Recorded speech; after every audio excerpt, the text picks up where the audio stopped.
You did it this morning. Before your feet touched the floor, your hand found your phone. You probably didn't decide to do it. It just happened. A small movement, a quick check, a glance at the screen before the day had even started. And the strangest part is this. You have done it thousands of times before. You know it pulls you in.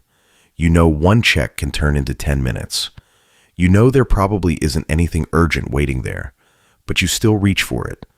Not because you are weak, because your brain is old, much older than the phone in your hand. That little urge, the itch to check, the feeling that something might have happened, comes from one of the oldest survival systems humans have. Your brain is always asking the same question: what changed? That question used to matter.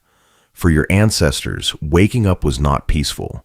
There were no locked doors, no alarm systems, no walls thick enough to make the outside world disappear. Sleep was a risk. While you were unconscious, anything could have shifted. A predator could have moved closer. A storm could have changed the land. A rival group could have entered the area. A food source could have disappeared. Someone in the tribe could have turned against someone else. So when humans woke up, they scanned. They looked for movement. They listened for danger. They checked the group. They searched for anything different. Not because they were curious, because missing new information could get them killed. Your body still remembers that. Before your conscious mind fully wakes up, the older systems are already running. Check the environment. Check the signals. Find out what changed. And today, the most information-dense object in your environment is sitting beside your bed, your phone. So your hand reaches for it, not because the phone is natural, because checking is. That is the part modern life exploits. Your brain was built to notice uncertainty, a sound in the dark, a movement in the bushes, a change in someone's expression, a clue that something important might be happening. The word might is important. The brain does not only care about rewards, it cares about possible rewards. Maybe someone messaged you. Maybe someone liked your post. Maybe there is news. Maybe something happened while you were asleep. That maybe is powerful. It opens a loop in the mind. And the brain hates open loops. A notification is not just a sound. It is a question. Who was that? What did they say? Is it important? Am I missing something? The phone does not need to promise anything. It only needs to suggest that something could be there. That uncertainty is enough. Because the ancient brain was shaped in a world where uncertain signals mattered. A rustle in the grass might be nothing, or it might be teeth. A change in someone's tone might be nothing, or it might mean you were losing your place in the group. A distant sound might be harmless, or it might mean danger was moving closer. The humans who checked survived more often than the humans who ignored the signal. So we became checkers, and now we check glass screens. But it is not just danger we are looking for, it is belonging. For most of human history, being accepted by the group was not optional. A person alone was vulnerable. The group meant food, protection, warmth, knowledge, and survival.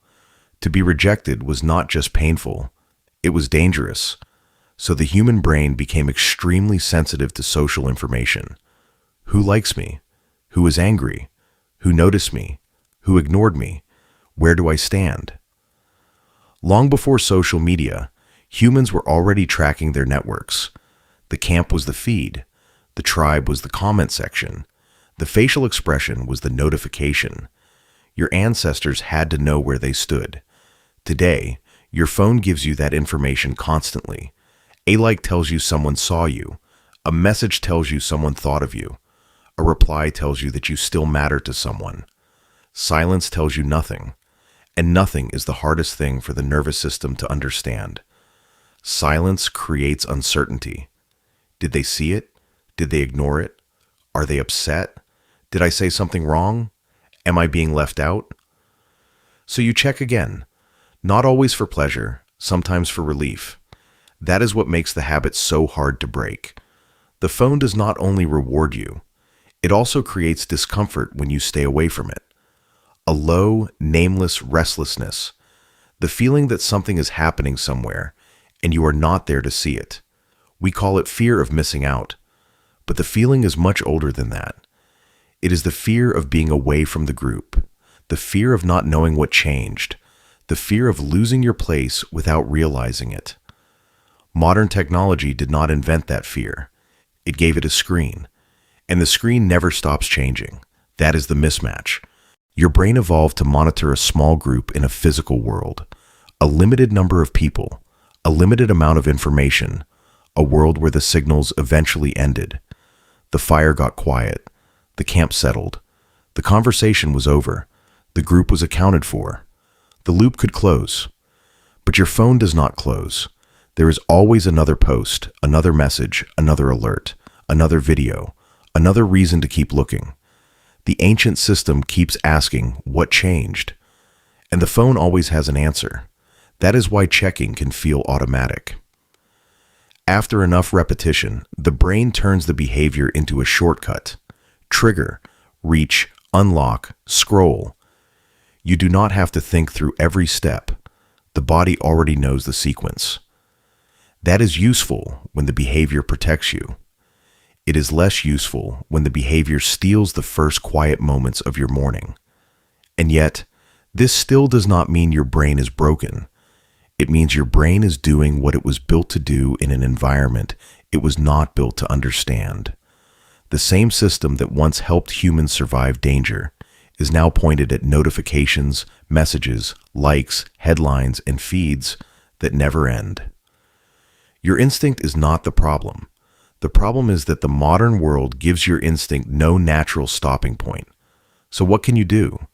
You do not beat an ancient system by insulting it. You work with it. Add distance. Put the phone across the room before you sleep. Let your body wake up before your hand can reach for it. Add friction. Turn off non-essential notifications. Move social apps off the home screen. Make the first check less automatic. Give your brain clearer signals.